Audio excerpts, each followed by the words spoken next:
We're sitting around, we're drinking delicious juice from this fruit tumbo that I've never had before and just tried for the first time.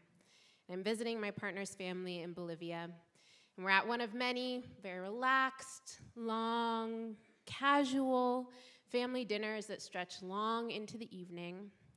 No one is in a rush, and the conversation is obviously politics. The economy of Bolivia, the current protests and blockades by miners, the relative livability of life in Bolivia compared to neighboring Argentina, Venezuela, Colombia, Brazil. And my partner's uncle, the journalist Raul Peñaranda, interjects, "Migrating to a different country these days is like changing rooms on the Titanic." And we all laugh kind of like that, because it's funny and also feels really, really painful. And of course, I hear it with all of my privilege, having lived in the United States my whole life, a country that we know has so many multiple realities, where companies own cities and affording day-to-day life is a setup and rights are eroded daily. And also a country where the roads and sewer systems and potable water are not everywhere, but are in more places than in some places. Where if you can overcome redlining and discrimination, there are some highly functional schools. And I also hear it with all of the truth of all of the things that were true not that long ago, but don't feel quite as true anymore.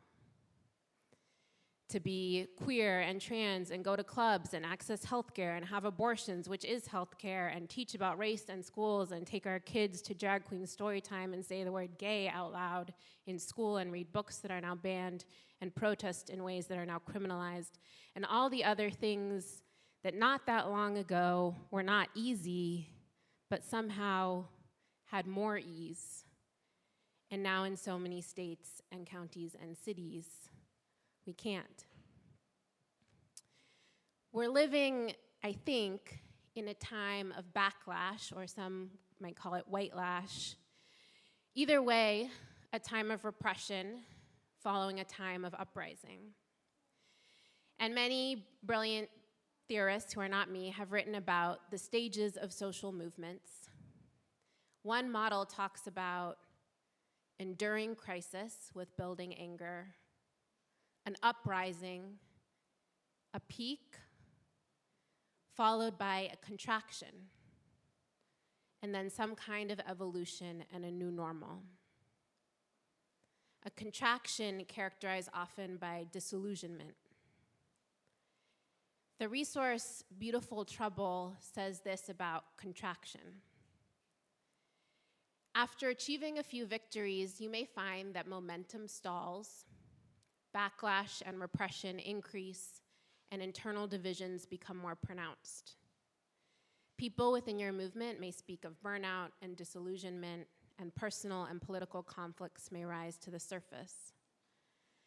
It's a time, they say, to turn to the tools that can help you foster well-being and safe space for emotional recovery.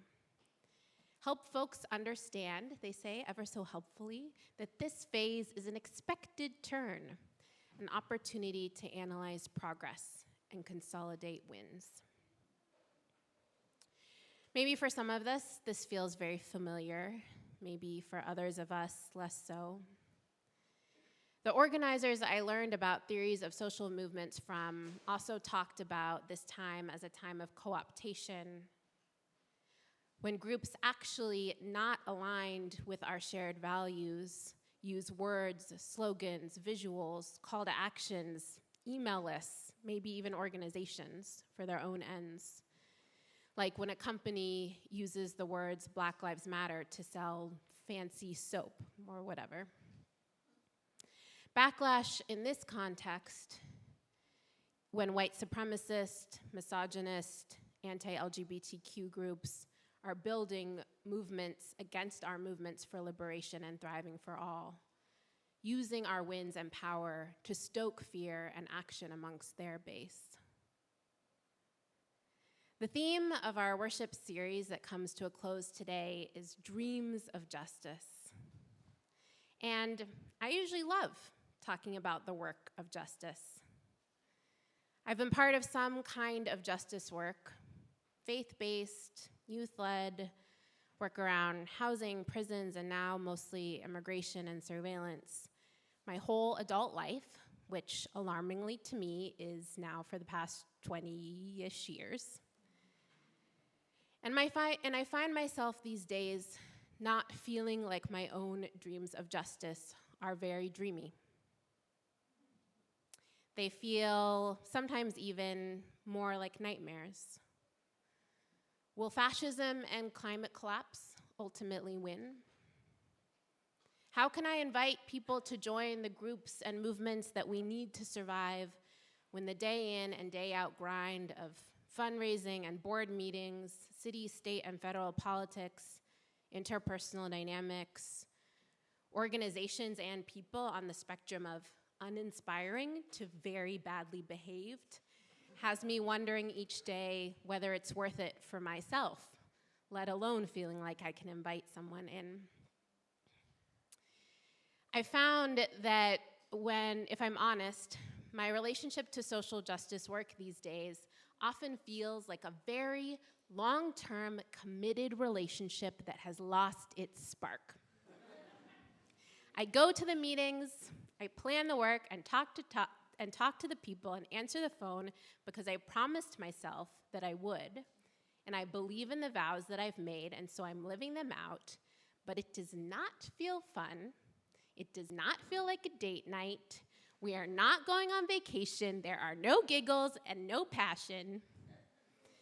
And like Uncle Raul said, it feels like we're really on the Titanic, and there's no point in pretending that the ship is going to right itself. I really hope that many of you feel differently. I think there are many who do, and we need your voices. And if you feel some of this disillusionment, that the dream is under attack, that you are so very tired and the spark is gone, and our offerings feel small to meet this moment, you are very not alone. I'm very tempted here to list the social movements right now that are inspiring me. In Iran, in China, that do give me a little bit of date night spark. And when I scroll on social media and see the thousands of folks in the street and read of the sacrifices and the brilliant strategies to sing this song or choose this visual or frame an issue this way, I feel a little bit of that. And then there's also a part of me that's already thinking about all of the ways that repression is taking hold, that disillusionment, co-optation, and backlash are real, that vigilante violence is already cracking down, how supporters will get peeled off, and reforms and committees and oversight boards will siphon off energy without changing material realities. It feels like the way of humans trying to change things and the systems trying to not change, and like there's very little to do about it. So instead, I'm trying to remember that like the seasons, movements come in cycles. And like the seasons, sometimes those cycles don't feel like we expect them to feel. There is spring and summer and winter and fall, even if they feel different this year. There is uprising, a peak, a contraction, an evolution, as there have been through all movements for justice, even if they're a little bit different each time. And our work is to protect our dreams, to protect each other as we move forward to the next moment. Tracy Rosenthal, co-founder of the Los Angeles Tenant Union, in their book, Abolish Rent, says, "We make our community by defending it." And that has certainly been my experience in fighting side by side with folks in ICE jail for freedom, in taking care of one another in the streets in the middle of a protest, in showing up at each other's sites of struggle with money and presents and lawyers, that defending each other can take a group of people, random people, all fighting the same fight, and turn us into an us, and we into a we, and an ours into an ours. Some say that we are winning despite it all, and point to particular elections that, yes, are worth winning, or a particular shutdown of a jail, or a particular win of state legislation. And those wins are so real. And I'll also say, perhaps controversially, and perhaps more speaking to my own perspective than anything else, that I don't think we're winning big picture. I think our dreams are losing. I think we are changing rooms on the Titanic. And I also think we get to choose what we do while we figure out for sure if we're sinking and how fast. Now is the time when we defend each other.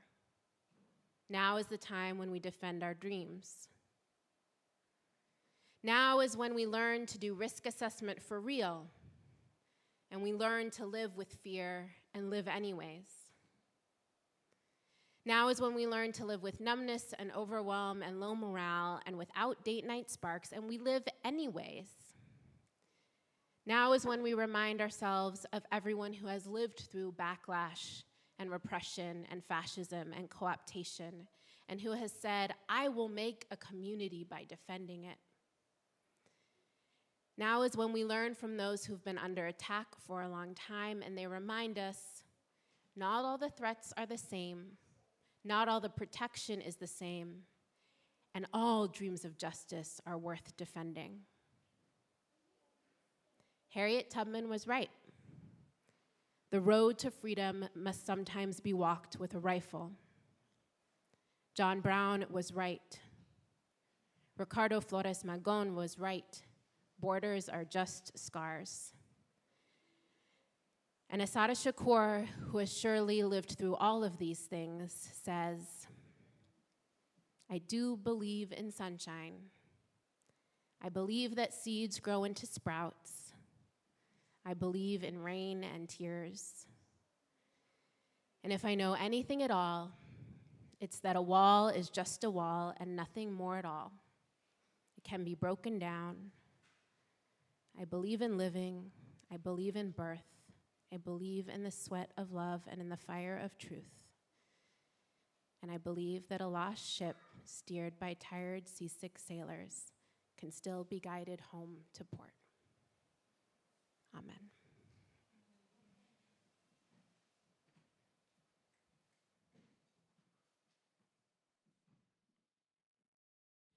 We're in a backlash, and we've been here before, and we'll be here again. We get to believe in all the community that we make when we defend each other, community that we make right here on this lost, maybe sinking ship. We get to believe in living and in the sweat of love and in the fire of truth. We get to defend our dreams and defend each other. May it be so.